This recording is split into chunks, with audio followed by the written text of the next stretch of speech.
Hello guys. So आता केमिस्ट्रीमध्ये आपण nomenclature हा टॉपिक एकदम क्लिअर केलेला आहे की जे ॲलिफॅटिक कंपाऊंड असतात त्यांचंसुद्धा आपल्याला नॉमेनक्लेचर माहीत आहे बऱ्यापैकी, आणि जे सायक्लिक कंपाऊंड असतात त्यांचेसुद्धा नॉमेनक्लेचर आपल्याला माहीत आहे बऱ्यापैकी. मी बऱ्यापैकी याच्यासाठी म्हणतोय की आणखी भरपूर काही गोष्टी आहेत जे आपण शिकायचं बाकी आहे, तर ते बरोबर राईट सिच्युएशनवर मी तुम्हाला त्या सगळ्या गोष्टी शिकवणार आहे. ओके, आता पुढचा टॉपिक गाईज आपण कुठला स्टार्ट करतोय. आता केमिस्ट्रीचा जो एक पार्ट आहे तो टोटली बेस आहे ऑर्गॅनिक केमिस्ट्रीवर. म्हणजे तुम्हाला खूप सारे केमिकल रिॲक्शन्स शिकायचे आहेत. खूप सारे केमिकल रिॲक्शन शिकताना आता आपल्याकडे दोन वे असतात. एक तर त्या केमिकल रिॲक्शन तुम्ही लर्न करा, एक तर त्या केमिकल रिॲक्शन तुम्ही नीट समजून घ्या, जेणेकरून तुम्हाला कधीही कुठलाही क्वेश्चन विचारला तर तुम्हाला तो सॉल्व्ह करता आला पाहिजे. ओके, सो आता त्याच्यासाठी आपण काही बेसिक गोष्टी शिकणार आहे. त्याच्यातली आता एक म्हणजे फॉर्मेशन ऑफ आयन.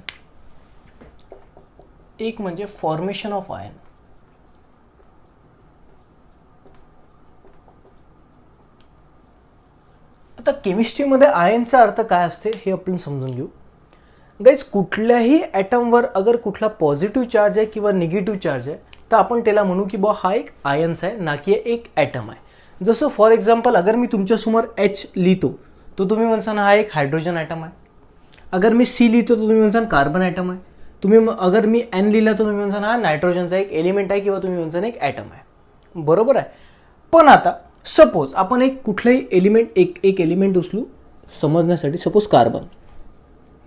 आता आपल्याला कुठल्या कुठल्या गोष्टी माहीत आहेत हे आपण पहिले बघून घेऊ की कुठल्याही एलिमेंट किंवा कुठल्याही अगर तुम्ही ॲटम घेसाल तर त्या ॲटमच्या अंदर 3 लोक आहेत. एक म्हणजे प्रोटॉन, एक म्हणजे न्यूट्रॉन आणि एक म्हणजे इलेक्ट्रॉन. ठीक आहे. सेकंड गोष्ट आपल्याला माहीत आहे किंवा मी सांगतोय तुम्ही लक्षात ठेवायची की प्रोटॉनवर जो चार्ज असतो तो असतो पॉझिटिव्ह आणि इलेक्ट्रॉनवर जो चार्ज असतो तो निगेटिव्ह. व्हाईल न्यूट्रॉनवर कुठलाच चार्ज नसते, न्यूट्रॉन हा न्यूट्रल असते. ठीक आहे. आता सपोज कार्बनमध्ये प्रोटॉन, न्यूट्रॉन, इलेक्ट्रॉन आहेत. आता कार्बनमध्ये अगर प्रोटॉन आहेत तर कार्बनमध्ये पॉझिटिव्ह चार्ज पण आहेत आणि कार्बनमध्ये अगर न्यूट्रॉन आहेत तर कार्बनमध्ये निगेटिव्ह चार्ज पण आहेत. एक इलेक्ट्रॉनवर एक निगेटिव्ह चार्ज, तसंच एक प्रोटॉनवर एक पॉझिटिव्ह चार्ज. हे तर आपल्याला एवढं बेसिक तर माहीतच असणार. ओके, आता सेकंड गोष्ट आपल्याला माहीत काय, आता ही पहिली गोष्ट आपल्याला माहीत आहे. दुसरी गोष्ट आपल्याला माहीत काय की कुठलाही अगर एलिमेंट तुम्ही घेतला किंवा कुठल्याही एलिमेंटचा अगर तुम्ही ॲटम घेतला तर number of proton is equal to number of electron, हे आपल्याला माहीत आहे. आठवतं जेव्हा मी तुम्हाला ॲटॉमिक नंबर शिकवलं होतं तेव्हा मी सांगितलं होतं की number of proton is equal to number of electron. Okay. Second, आता अगर बाळांनो प्रोटॉनवर पॉझिटिव्ह चार्ज आहे, एक प्रोटॉनवर एक पॉझिटिव्ह चार्ज आहे. अगर माझ्या एलिमेंटच्या ॲटममध्ये 2 प्रोटॉन असतील तर माझ्याकडे 2 पॉझिटिव्ह चार्ज आहेत. तसंच अगर माझ्या ॲटममध्ये 3 इलेक्ट्रॉन असतील तर माझ्यावर 3 इलेक्ट्रॉन आहेत, 3 निगेटिव्ह चार्ज आहेत. बरोबर आहे. तर I can say number of positive charge is equal to number of negative charge. I can say it. मग आता ठीक आहे, एवढं आपल्याला कळलं. आता नेक्स्ट फोर्थ पॉईंट जो आपल्या कामाचा आहे तो म्हणजे काय, कंडिशन फॉर स्टॅबिलिटी.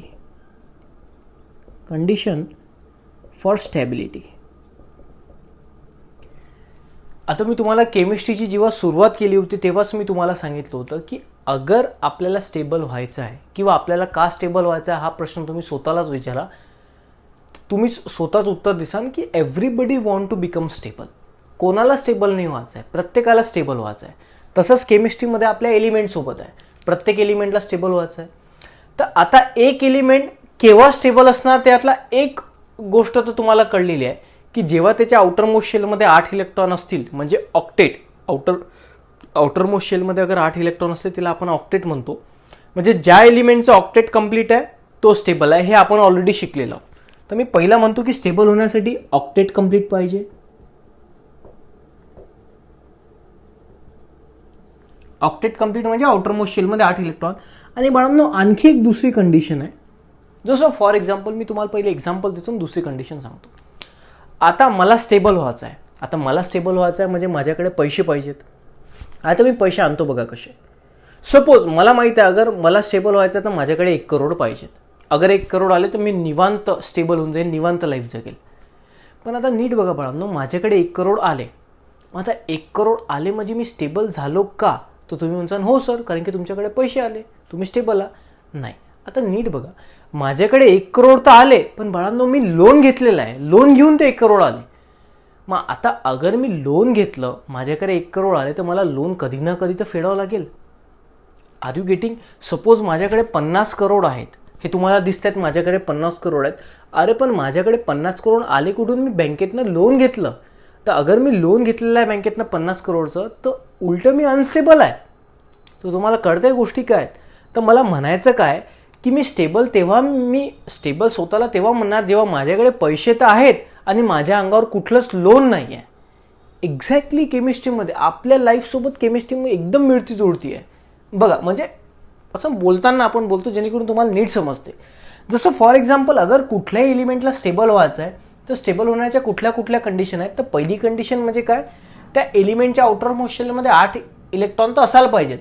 पण बाळांनो 8 इलेक्ट्रॉन तर आहेत, पण त्याच्या अंगावर कुठलं लोन पण नाही पाहिजे. म्हणजे काय, त्याच्या अंगावर कुठला चार्ज पण नाही पाहिजे, म्हणजे तो न्यूट्रल पाहिजे. अगर एखाद्या एलिमेंटवर चार्ज कुठलाच नाही आहे, म्हणजे तो न्यूट्रल आहे आणि त्याच्या आउटरमोस्ट शेलमध्ये 8 इलेक्ट्रॉन आहेत, तर या 2 कंडिशन जेव्हा सॅटिस्फाईड होतात तेव्हाच तो एलिमेंट स्टेबल कन्सिडर केला जातो. नाही तर आपल्या आउटरमोस्ट शेलमध्ये 8 इलेक्ट्रॉन तर आले, पण आपल्या अंगावर चार्ज हे आहेत, तर आपण अनस्टेबल आहोत, आपण स्टेबल नाही आहोत. ठीक आहे. तर फक्त आउटरमोस्ट शेलमध्ये 8 इलेक्ट्रॉन आणणंच हे स्टेबिलिटीची कंडिशन नाही आहे. आउटरमोस्ट शेलमध्ये 8 इलेक्ट्रॉन आणा, ॲज वेल एज तुम्ही न्यूट्रल सुद्धा ला, तेव्हा कुठे तुम्ही स्टेबल म्हणसाल. म्हणजे तुमच्या खात्यात 1 करोड तर आहेत आणि तुमच्या अंगावर कुठलंच लोन नाही आहे, मग तुम्ही अमीर आहात, मग तुम्ही स्टेबल आहात. ठीक आहे गाईज. पण पण आता नीट बघा, मी तुम्हाला ह्या बेसिक गोष्टी सांगितल्या जे की तुम्हाला माहीत होत्या. आता हे 2 गोष्टी तुम्हाला आज नवीन कळल्या. ओके. आता पुढे नीट बघा बाळांनो, मला काय सांगायचं आहे. ठीक आहे, आता आपल्याला एवढ्या सगळ्या गोष्टी कळल्या, पण आपल्याला एक गोष्ट माहीत आहे की पिरियडिक टेबलमधले बरेचसे एलिमेंट असे आहेत ज्यांच्या आउटरमोस्ट शेलमध्ये 8 इलेक्ट्रॉन नाही आहेत. कोणात 5 आहेत, कोणात 6 आहेत, कोणात 7 आहे, कोणात 1च आहे आउटरमोस्ट शेलमध्ये. मग आता यांना तर स्टेबल व्हायचं आहे, आणि स्टेबल होण्याची पहिली कंडिशन काय की ऑक्टेट कंप्लीट करा, म्हणजे आउटरमोस्ट शेलमध्ये 8 इलेक्ट्रॉन आणा. मग हे लोक काय करतात, आउटरमोस्ट शेलमध्ये 8 इलेक्ट्रॉन आणण्याचा प्रयत्न करतात. आता 8 इलेक्ट्रॉन आणण्यासाठी त्यांना इलेक्ट्रॉनची देवाणघेवाण करावी लागेल. काही लोक इलेक्ट्रॉन देतील, काही लोक इलेक्ट्रॉन घेतील. आता या इलेक्ट्रॉनच्या देवाणघेवाणमुळे एक प्रॉब्लेम जनरेट होतो, तो आता आपण प्रॉब्लेम शिकणार आहे, त्याच्यावरच बेस कन्सेप्ट आहे फॉर्मेशन ऑफ आयन्स. ठीक आहे. सो लेट्स अंडरस्टूड ब्रीफली, एकदम डिटेलमध्ये आपण, ब्रीफली तर नाही पण एकदम डिटेलमध्ये समजून घेऊ कन्सेप्ट काय. आता हा मी मोडतो पोर्शन. आता सपोज आपल्याला एक गोष्ट माहिती आहे की कार्बनमध्ये 6 प्रोटॉन आहेत आणि 6 इलेक्ट्रॉन आहेत. आता याचा अर्थ काय, अगर एक प्रोटॉनवर पॉझिटिव्ह चार्ज असतो आणि 1 इलेक्ट्रॉनवर निगेटिव्ह चार्ज असतो, याच्यावरनं तर मी एक गोष्ट क्लिअर करणार की 6 प्रोटॉन आहेत म्हणजे 6 पॉझिटिव्ह चार्ज आहेत, आणि 6 इलेक्ट्रॉन आहेत म्हणजे 6 निगेटिव्ह चार्ज आहेत. ठीक आहे. आता कार्बनमध्ये अगर मी तुम्हाला विचारलं टोटल पॉझिटिव्ह किती आहेत, तर तुम्ही म्हणसान 6, आणि टोटल निगेटिव्ह किती आहेत, तर तुम्ही म्हणसान 6. पण बाळांनो अगर मी म्हटलं नेट चार्ज किती आहे, नेट चार्ज, तर तुम्ही म्हणसान 0. आता कसं, नेट चार्ज 0 म्हणजे काय, न्यूट्रल आहे कार्बन. कसं, तर बाळांनो हमेशा लक्षात ठेवायचं, एक पॉझिटिव्ह एक निगेटिव्हला कॅन्सल आउट करतो, एक पॉझिटिव्ह एक निगेटिव्हला कॅन्सल आउट करतो. नेट चार्ज किती आलेला, काहीच नाही. म्हणजे कार्बन कसं आहे, न्यूट्रल आहे. आणि प्रत्येक एलिमेंट बाळांनो न्यूट्रल राहण्याचाच प्रयत्न करतो. जसं तुमच्या लाईफसोबत, तुमच्या अंगावर तुम्हाला कुठलंच लोन नको. अगर लोन असलं की तुम्ही परेशानीत जगता. आणि आपली केमिस्ट्री पूर्ण कशावर बेस आहे, स्टॅबिलिटीवर. प्रत्येकजण स्टॅबिलिटीसाठी भरपूर काही गोष्टी करतोय, आणि त्या गोष्टी करता करता आपल्याला भरपूर काही गोष्टी भेटत आहेत आणि ते आपण शिकतोय. ओके. तर त्यातलाच एक चार्जवाला कन्सेप्ट आहे. तर चला, कार्बनवर सध्या चार्ज किती आहे, न्यूट्रल. पण आता चला, 6 पॉझिटिव्ह होते, मी परत एकदा काढतो, आणि 6 निगेटिव्ह होते, हे मी काढले. सगळे एकामेकाला कॅन्सल केले, नेट चार्ज आहे 0. पण सपोज बाळांनो, आता स्टॅबिलिटी कार्बनच्या आउटरमोस्ट शेलमध्ये अगर तुम्ही बघितलं तर पहिल्या शेलमध्ये 2 गेले, दुसऱ्या शेलमध्ये 4 इलेक्ट्रॉन आहेत. तर कार्बनच्या आउटरमोस्ट शेलमध्ये किती आहेत, 4 इलेक्ट्रॉन. आता कार्बन तो ऑक्टेटवाला रूलनुसार तर कार्बन अनस्टेबल आहे, कारण की आउटरमोस्ट शेलमध्ये 4च इलेक्ट्रॉन आहेत. मग कार्बन काय करणार, आणखी 4 इलेक्ट्रॉन आणण्याचा प्रयत्न करणार. मग त्यासाठी तो एक तर शेअर किंवा ट्रान्सफर हा कन्सेप्ट तो अप्लाय करणार. आता आपण 2 याच्यात डिवाइड करू. सपोज कार्बननी इलेक्ट्रॉन लूज केले, सपोजने कार्बनने इलेक्ट्रॉन लूज केले, चला आपण म्हणू की कार्बनकडे जेवढे केवढे आधी इलेक्ट्रॉन होते, स्टेबल होण्यासाठी त्याने एक इलेक्ट्रॉन लूज केला, एक इलेक्ट्रॉन लूज केला. आता बघा कार्बनकडे प्रोटॉन किती होते, 6. ओके, इलेक्ट्रॉन किती होते, 6. आता त्याच्यात कार्बनने एक इलेक्ट्रॉन लूज केला. आता एक इलेक्ट्रॉन अगर लूज केला म्हणजे इलेक्ट्रॉन गेला, म्हणजे निगेटिव्ह चार्ज गेला. आता अगर तुम्ही कार्बनला बघितलं तर कार्बन कसा आहे, positive negative neutral, positive negative neutral, neutral neutral neutral. आता कार्बनवर एक प्रोटॉन एक्स्ट्रा आहे, एक प्रोटॉन एक्स्ट्रा आहे म्हणजे कार्बनमध्ये कसं आहे, एक पॉझिटिव्ह चार्ज एक्स्ट्रा आहे. तर आपण कार्बनला आता कसं दाखवणार, सी पॉझिटिव्ह, कारण की आता कार्बनवर एक पॉझिटिव्ह आहे, कारण की एक इलेक्ट्रॉन त्यानं लूज केला ना. आता कशासाठी लूज केला हे तुम्हाला माहिती आहे, स्टेबल होण्यासाठी तो ऑक्टेट कंप्लीट करणार. आपण एक कंडिशन घेतली की तो इलेक्ट्रॉन लूज करू लागला, जस्ट इमॅजिन. तर बाळांनो कार्बनवर कुठला चार्ज आला, पॉझिटिव्ह चार्ज. सेकंड कंडिशन आपण डेव्हलप करू, हे फर्स्ट कंडिशन, आता सेकंड कंडिशन. कार्बन जो आहे तो इलेक्ट्रॉन गेन करतो, एक इलेक्ट्रॉन त्याने गेन केला. आता आधी कार्बनकडे 6 प्रोटॉन होते म्हणजे 6 पॉझिटिव्ह चार्ज आणि 6 इलेक्ट्रॉन होते म्हणजे 6 निगेटिव्ह चार्ज.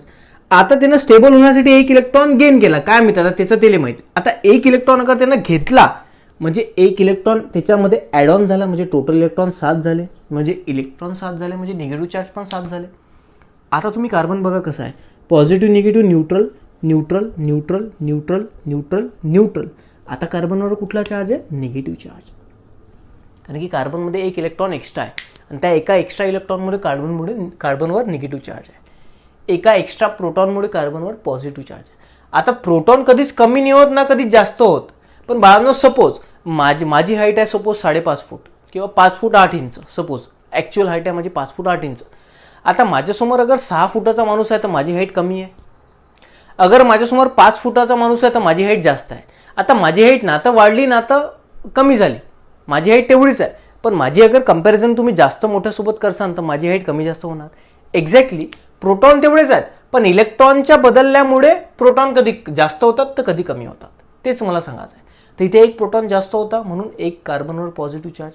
अगर 2 प्रोटॉन जास्त असते तर कार्बनवर 2 पॉझिटिव्ह चार्ज असते. एक्झॅक्टली इथं एक इलेक्ट्रॉन जास्त झाला म्हणजे एक निगेटिव्ह चार्ज, 2 इलेक्ट्रॉन जास्त झाले असते तर 2 निगेटिव्ह चार्ज. तर मला सिम्पली असं म्हणायचं आहे की जेव्हा एखाद्या ॲटमवर पॉझिटिव्ह किंवा निगेटिव्ह चार्ज येतो तेव्हा त्याला ॲटम नाही म्हणत, तेव्हा आपण त्याला म्हणतो आयन्स. आणि आयन्स कसे तयार होतात बाळांनो, इलेक्ट्रॉनच्या देण्यामुळे किंवा इलेक्ट्रॉनच्या घेण्यामुळे, म्हणजे loss or gain. So when an atom lose electron or gain electron then the ions get form. When an atom lose or gain electron then the ions get form. तर मी तेच लिहितो, when an atom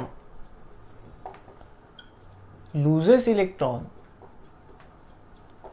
or gain electron then ions get formed. तेव्हा त्याच्यावर charge येतो. आता तुम्ही जर चार्ज आल्यावर तो अनस्टेबल आहे, हा कन्सेप्ट मी थोडा तुम्हाला नेक्स्टमध्ये समजून सांगतो, बाजूच्या लेक्चरमध्ये समजून सांगतो, डोंट वरी. पहिले फक्त एवढं समजून नये की आयन्स कसे होतात. सेकंड, आता आपण या आयनच्या पण 2 कॅटेगरी पाडतो. पहिली कॅटेगरी, जेव्हा एखादा ॲटम इलेक्ट्रॉन लूज करतो, 1 करू द्या किंवा 2 करू द्या किंवा 3 करू द्या, ते त्याच्यावर डिपेंड करते की त्याला स्टेबल होण्यासाठी तुला किती इलेक्ट्रॉन लूज करायचे आहेत. जसं तुम्हाला सोडियमचं एक्झाम्पल आठवत असणार, सोडियमने 1 इलेक्ट्रॉन लूज केला होता. बाकीचे इलेक्ट्रॉन अगर तुम्ही बघसाल, बाकीचे एलिमेंट अगर तुम्ही बघसाल तर ते 2 इलेक्ट्रॉन लूज करतात, डिपेंड ऑन एलिमेंट. ते आपण फक्त कार्बनला एक्झाम्पलसाठी पकडलेलं आहे.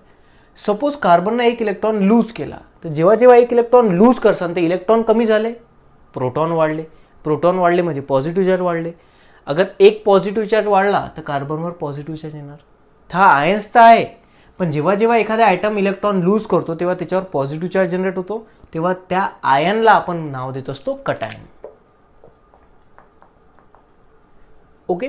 पण जेव्हा जेव्हा एखादा ॲटम इलेक्ट्रॉन गेन करतो तेव्हा त्याच्याकडे इलेक्ट्रॉनचं प्रमाण वाढते, म्हणजे निगेटिव्ह चार्ज वाढतात.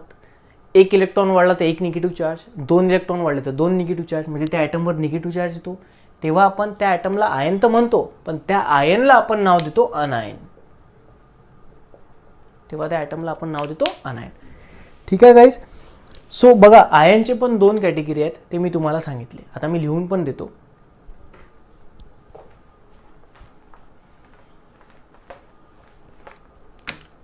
सगळ्यात पहिली कॅटेगरी मी तुम्हाला सांगतो की Wien an atom loses electron, म्हणजे इलेक्ट्रॉन देऊन देतो कोणाला, देन तेव्हा काय होणार, अगर ॲटमने इलेक्ट्रॉन दिला ते इलेक्ट्रॉन कमी झाले, प्रोटॉन वाढले. मग आपण म्हणू शकतो की नंबर ऑफ प्रोटॉन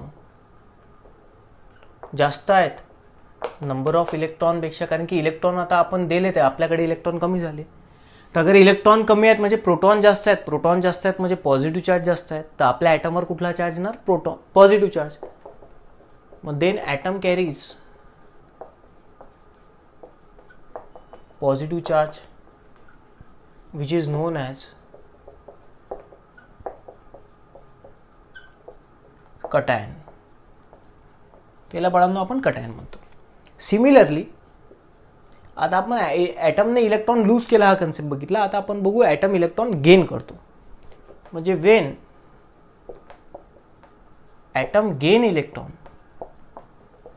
अगर एखाद्या ॲटमने इलेक्ट्रॉन गेन केले तर काय होणार, त्याच्याकडे नंबर ऑफ इलेक्ट्रॉन वाढतील. आधी बेसिक कंडिशनमध्ये काय number of proton number of electron same असतात ॲटममध्ये, पण अगर त्यांना स्टेबल होण्यासाठी इलेक्ट्रॉन घेतले तर त्याच्याकडे आता इलेक्ट्रॉन वाढले, प्रोटॉन कमी झाले. मग अगर प्रोटॉन कमी झाले तर मी म्हणणार देन नंबर ऑफ प्रोटॉन हे कमी आहेत कोणापेक्षा, नंबर ऑफ इलेक्ट्रॉनपेक्षा. मग आता अगर इलेक्ट्रॉन जास्त आहेत प्रोटॉनपेक्षा तर निगेटिव्ह चार्ज जास्त आहेत. मग निगेटिव्ह चार्ज जास्त आहेत तर ॲटमवर निगेटिव्ह चार्ज येणार. अगर एकने इलेक्ट्रॉन जास्त आहे तर ॲटमवर एक निगेटिव्ह चार्ज येणार. सो मी म्हणणार याच्यासारखं देन ॲटम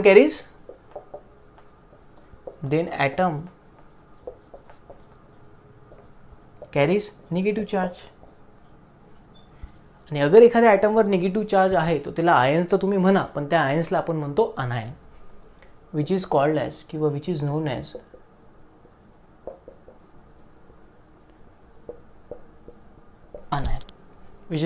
अनायन.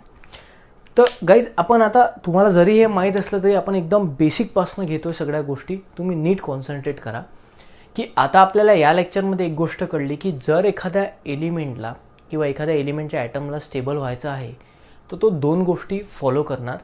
एक म्हणजे त्याच्या आउटरमोस्ट शेलमध्ये तो 8 इलेक्ट्रॉन आणणार. मग 8 इलेक्ट्रॉन नसतील तर तो आणण्याचा प्रयत्न करील. मग ते आणण्यासाठी तो एक ते इलेक्ट्रॉन देईल, एक ते इलेक्ट्रॉन घेईल. Okay fine.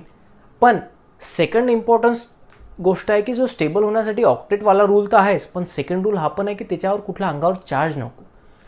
पण त्याला स्टेबल आणण्यासाठी तो इलेक्ट्रॉन देणार किंवा घेणार, पण जेव्हा तो इलेक्ट्रॉन देतो किंवा घेतो तेव्हा त्याच्या अंगावर चार्ज पण जनरेट होतात, ज्याला आपण आयन्स आज म्हटलं. आणि आयनचे पण आपण 2 कॅटेगरी पाडले, एक म्हणजे कटायन आणि एक म्हणजे अनायन.